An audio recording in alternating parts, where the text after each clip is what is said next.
This program is brought to you by Yoo-hoo. Don't say you, say yoo-hoo.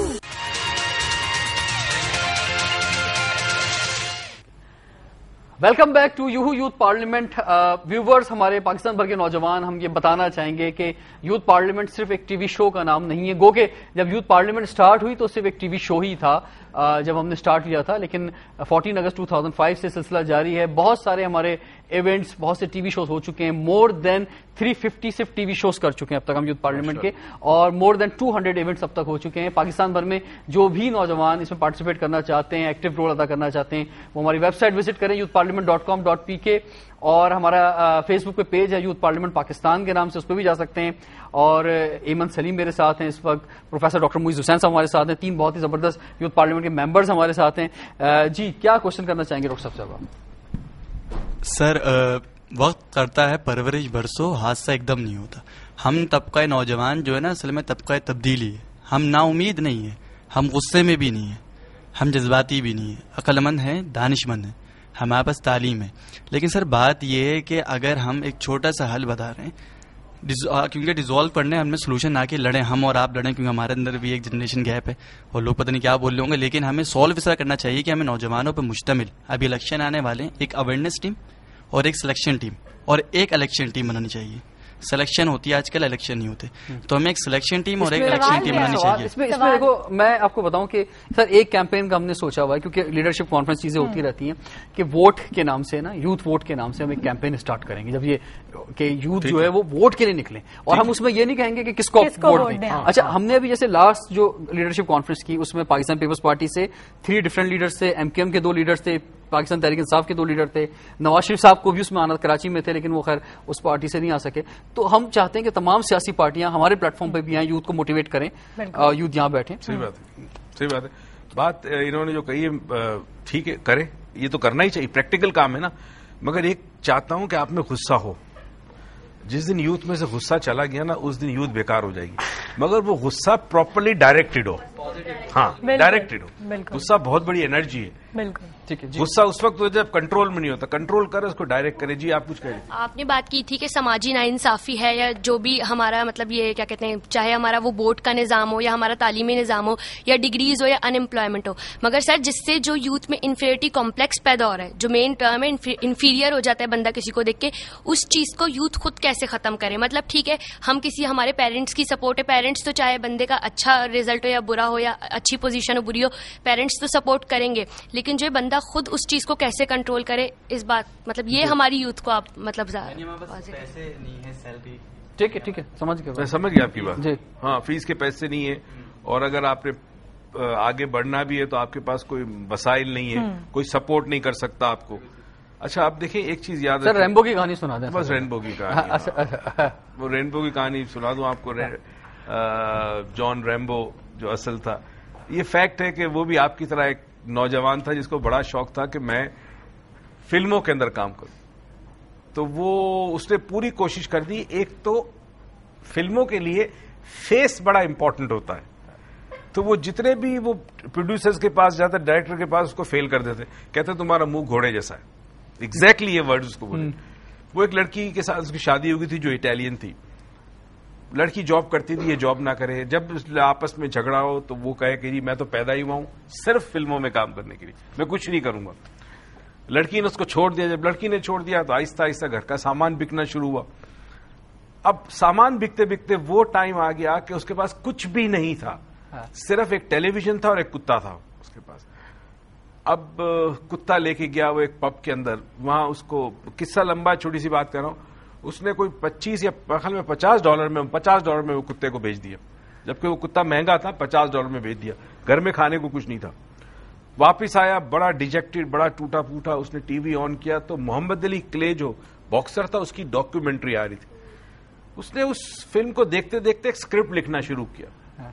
3-4 دن تک وہ script لکھتا رہا. اس کے بعد وہ ایک پروڈیوسر کے پاس گیا, اس کو اسکرپٹ دکھایا. پروڈیوسر کو اسکرپٹ پسند آیا. اس نے کہا اچھا اسکرپٹ ہے, چلو ٹھیک ہے, میں خریدنے کو چاہتا ہوں, $30,000 کے قریب میں تمہیں دیتا ہوں. اس نے کہا ٹھیک ہے, میں بیچنے کا, شرط یہ ہے کہ اس فلم میں ہیرو میں آؤں گا. اس نے کہا ہیرو نہیں دیں گے تمہیں, اسکرپٹ بیچو, ہیرو ہم اپنی مرضی کا, تمہیں ہیرو لیں گے تو فلم فلاپ ہو جائے گی. اس نے کہا میں اسکرپٹ نہیں بیچتا. اس پروڈیوسر نے اس سے پوچھا تیری جیب میں کتنے پیسے ہیں؟ دیکھیں $50 ملے تھے, کچھ سامان خرید کے لے کے آیا تھا. اس وقت اس کی جیب میں $1 تھا جو اس کی واپسی کا کرایہ تھا گھر کا, بس کا. اس نے کہا میری جیب میں $1 ہے. تو پروڈیوسر کہتا میں تجھے $30,000 دے رہا ہوں اور تیری جیب میں $1 ہے. اس نے کہا میں کسی صورت اپنے سپنے کو نہیں بیچوں گا, اپنے خواب کو نہیں بیچوں گا. 5ویں 6ٹھے پروڈیوسر کے پاس گیا ہے, انہوں نے اس کو سائن اپ کیا, $80,000 اس کو اسکرپٹ کے دیے, ایکٹنگ کے پیسے الگ, 50,000 یا مجھے یاد نہیں ایگزیکٹلی کتنے $1,000 اس نے اس کو ایڈوانس دیے. یہ بندہ آیا واپس اور روز پب میں جاتا, بار میں جاتا ڈھونڈنے کے لیے کہ جس شخص نے میرا کتا خریدا تھا وہ واپس ملے مجھے. کچھ دنوں کے بعد وہ بندہ ملا, اس نے کہا مجھے کتا واپس بھیجو. اس نے کہا میں نہیں دے سکتا, مجھے تو کتے سے محبت ہوگی. اس نے کہا میں تمہیں $50 میں دیا تھا, $100 دیتا ہوں. کہتا نہیں دینا, 500 دیتا ہوں. آخر اس کتے کو جس کو $50 میں اس نے بیچا تھا $5,000 میں واپس خریدا. اس کی پہلی فلم میں وہ کتا بھی موجود ہے. یاد آئی کون سی فلم ہے؟ ریمبو 1. اور آپ دیکھیں وہ ابھی بھی بات نہیں کر سکتا, وہ اسکرپٹ نہیں بول سکتا, ڈائلاگ کی ادائیگی نہیں ہے, فوٹوجینک بالکل نہیں ہے, مگر اس کی فلم میں کامیاب. کریز دیکھیں نا آپ, جب آپ کریز ہوتا ہے نا آپ کے اندر تو اس کی بات ہی کچھ اور ہوتی ہے. وہی بات ہو گئی نا, when there is a will there is a way. بالکل. شوق قلبی اور فرض منصبی, یعنی کہ بہت خالص اردو بول رہا ہوں, واضح دوست کا ایک یہ جملہ ہے, یعنی کہ آپ کا جو پیشن ہے جب وہ فرض منصبی ہے, جب وہ پروفیشن بن جاتا ہے تو وہ آئیڈیل کنڈیشن ہوتا ہے. پیشن پلس پروفیشن جو ہوتا ہے, یہ چیزیں ٹھیک ہو جائیں گی, مجھے یقین ہو جائیں گی. میں آپ کو ایک مثال دوں, میرے پاس ایک پیون کام کرتا ہے. ایک دن وہ میری بیٹی کے پاس بیٹھا ہوا تھا, ینگ لڑکا ہے, کہ میڈم ہم آپ بہت اچھی سیلریز دیتے ہیں. تو اس نے کہا جی سیلری میں گزارا نہیں ہوتا, گھر میں 3-4 بھائی بھی ہیں چھوٹے ہیں. تو میری بیٹی جو ہے بڑی اس کی انٹرپرینرشپ مائنڈ ہے اس کا. اس نے کہا کام کرو, تمہارا بھائی کتنے سال کا؟ اس نے کہا 14 سال. اسکول جاتا ہے, کتنے بجے آ جاتا ہے؟ 2 بجے آ جاتا ہے. اس نے کہا گھر کے باہر معلوم کرو, گھر کے آس پاس کوئی دکان ہے جو اپنے باہر کا پورشن, ایک فٹ پاتھ کا پورشن تمہیں دے دے. اس نے کہا معلوم کیا, خیر قصہ مختصر. میری بیٹی نے کہا تم فلاں جگہ جاؤ, معلوم کرو بریانی کی دیگ کتنے میں بنتی ہے. میں بتا رہا ہوں وہ چیز کی قابلیت امپورٹنٹ ہوتی, تعلیم نہیں ہوتی. اس نے معلوم کیا 2100 روپے کی شاید بریانی کی دیگ تھی. اس نے کہا دیگ لا کے رکھو یہاں پر, تمہارے بھائی کو بولو پلیٹ میں بیچنا شروع کرے. آج اس بات کو میرے خیال میں 4 یا 5 مہینے ہوئے, 800 روپے ڈیلی اس کا بھائی چند گھنٹوں میں گھر لے کے جاتا ہے. اب 800 کو ملٹیپلائی کر لیں آپ 30 دن سے, 24,000 یہ ہو گئے. اب اس کو سکھایا کہ اب چند دنوں میں پیسہ جمع کرو, ایک فریزر لو, ایک فریج لو, کوک کی بوتلیں اور پانی کی بوتلیں رکھنا شروع کرو. یہاں سے وہ بندہ اتنا کمائے گا جو شاید پاکستان میں بڑی برکت ہے. میرے بھائی یہاں آپ کام کرنا چاہیں بہت برکت ہے. سر ایک بات یہ بتا دیں, لاسٹ مومنٹ چل رہے ہیں, یہ جو لا اینڈ آرڈر کی سچویشن خراب ہوتی ہے, یوتھ بہت زیادہ افیکٹڈ ہوتے ہیں, اور خاص طور پہ آپ دیکھیں ابھی بھی 10 لوگ کراچی میں ڈیلی کے مارے جا رہے ہیں, اور بریکنگ نیوز ریڈ کلرز ہم اسکرین پہ دیکھتے ہیں. تو اس میں آپ یوتھ کو کچھ بتائیں کہ اس حوالے سے لا اینڈ آرڈر سچویشن, خاص طور پہ کراچی کے حوالے سے جو مسائل اس سے کیسے نکل سکتے ہیں, یا سوچ میں تبدیلی کیسے لے کر آئیں, پازیٹیو ایٹیٹیوڈ. ہوتا یہ کہ یوتھ جو ہوتا نا, ہم جب اپنے زمانے میں تھے تو ہم کوشش کرتے تھے گھر سے باہر جانے کی. کوئی بات ہوئی, امی روکتی تھی نہیں جانا, باہر ہنگامہ ہے, یہ بلوا ہو رہا ہے, یہ ہو رہا ہے. یہ مسئلہ یوتھ کا ہوتا ہے کہ they want to go out, and when they go out they are at risk definitely. تو پہلی چیز تو یہ ہے کہ اگر ہم چند چیزیں آج سے شروع کر دیں. نمبر 1, رسک لینا پڑے گا, گھر میں نہیں بیٹھنا آپ نے, مگر باہر نکل کر کہیں پر بھی آپ زیادتی دیکھتے ہیں اسے روکنے کی کوشش کریں. جو اللہ نے آپ کو اختیار دیا ہے, زبان سے روک سکتے ہیں زبان سے روکے, ہاتھ میں طاقت ہے تو روکے, نہیں ہے تو مت روکے. سر گولی ہاتھ سے کہاں روکے, نہیں نہ روکے, اسی لیے میں کہہ رہا ہوں نہیں ہے تو مت روکے. تو تیسرا لیول یہ کہ آپ اپنے ذہن میں اس چیز کو کنڈیم ضرور کریں جو کہ غلط ہے, کیونکہ وہ کنڈیم کرنا بھی بڑا امپورٹنٹ ہے. کچھ نہیں کر سکتے تو ذہن میں کنڈیم کریں, اتنا ضرور کریں. اور فلو کے ساتھ جو آج کل فلو چل رہا ہے کرپشن کا, اس کے ساتھ کوشش کریں کہ آپ نہ بہ جائیں, کیونکہ یہ وقتی طور پہ بعد میں بڑا پرابلم کرے گا. ایک چیز کیا یہ بھی آتی ہے ذہن میں کہ یار یہاں سے اگر اتنی فرسٹریشن ہے تو ملک سے چلے جائیں؟ جی یہ آتی ہے, بالکل آتی ہے. کیا سوچ آتی ہے اس حوالے سے کہ پاکستان کے اندر تو مطلب کوئی ترقی کا چانس ہی نہیں ہے, کچھ نظر ہی نہیں آ رہا کیا کریں. تو پھر یہی سوچتے ہیں اسٹوڈینٹس کے ہم لوگ باہر کے لیے اپلائی کریں, باہر جائیں, وہاں پر جس طرح آپ نے ابھی کہا کہ جابس وغیرہ بھی ہیں اور ہاورز کے حساب سے پیسے ملتے ہیں, محنت کے مطلب پورے پیسے ملتے ہیں. تو اس طرح بھی جب واپس آؤ گے تو پھر زیرو ہو جاؤ گے یہاں ہاں پہ, یہ مسئلہ نہیں, ہے. اور ایسا نہیں ہے کہ باہر بالکل جاب اپرچونیٹیز اوپن ہے.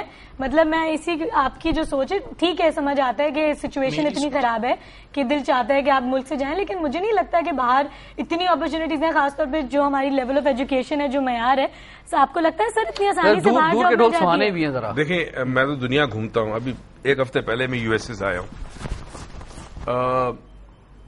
ہے مگر اس کے لیے ہے جو یہاں پہ بھی بہت کچھ کر سکتا ہے. بالکل بالکل. مگر ایک چیز ہے, آپ اگر جائیں اور وہاں سے اگر پیسے بھیجتے ہیں تو بھی پاکستان کی بہت بڑی خدمت ہے. بالکل. آج پاکستان کا ریمیٹنس کے اوپر پاکستان زندہ ہے, ورنہ کب تک ختم ہو چکا بالکل ہوگا. بالکل. ٹھیک ہے نا. لیکن سر اس پہ کبھی کبھی یہ سوچا جاتا ہے کہ جو یہاں کچھ نہیں کر سکتا وہ وہاں کر لیتا ہے. ویسے کچھ یہ دیکھا گیا ہے, وجہ یہاں کر سکتا ہے اسے جانے کی ضرورت نہیں ہے. اسے نہیں ہے, نہیں کر سکتا تو ضرور باہر جائے, مگر آج کل ذرا سوچ سمجھ کے جائے گا.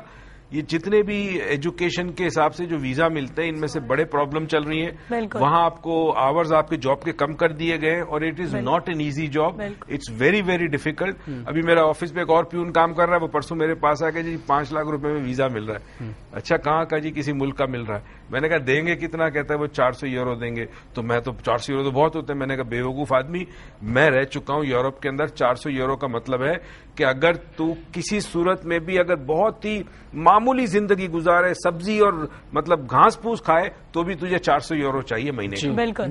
پانی کی ایک بوتل 1 یورو کی ہوتی ہے. بہت بہت شکریہ سر, آپ یہاں پہ تشریف لائے. آپ کو زحمت دیں گے اپنے ایونٹس میں. ایون کوئی سوال رہ تو نہیں کیا آپ کا؟ نہیں, اور کوئی سوال نہیں. آئی ایم شیور سب کو فائدہ پہنچا ہوگا. جی جی فرمائیے. ہمیں چاہیے کہ سر نوجوانوں پہ مشتمل جو ہے وہ ادارے بنائیں جو صرف نوجوانوں کے بارے میں سوچیں, یوتھ کے بارے میں سوچیں. اس سے کافی جو ہے ہم جو ہے یہ مسئلہ جو ہے آپ کے پاس پلیٹ فارم موجود ہے یوتھ پارلیمنٹ کا, آپ جو سمجھتے ہیں کہ ہونا چاہیے اس پر آپ اپنی چیزیں دیں.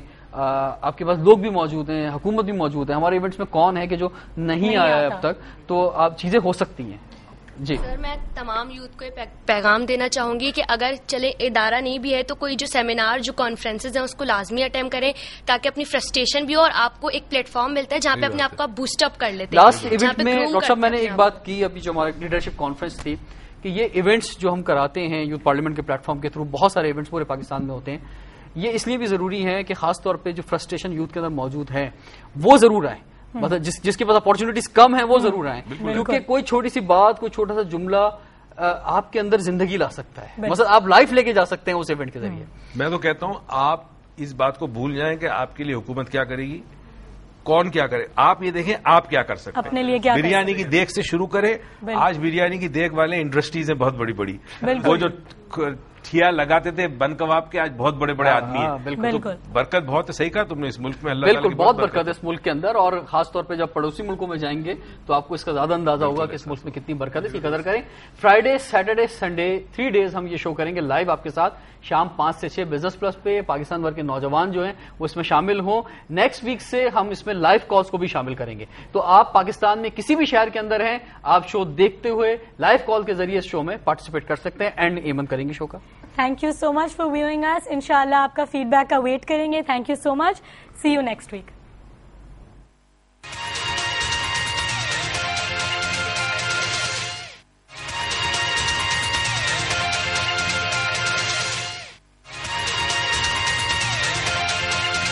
This program was brought to you by Blue nahi, Yoo-hoo. Don't say blue, say Yoo-hoo.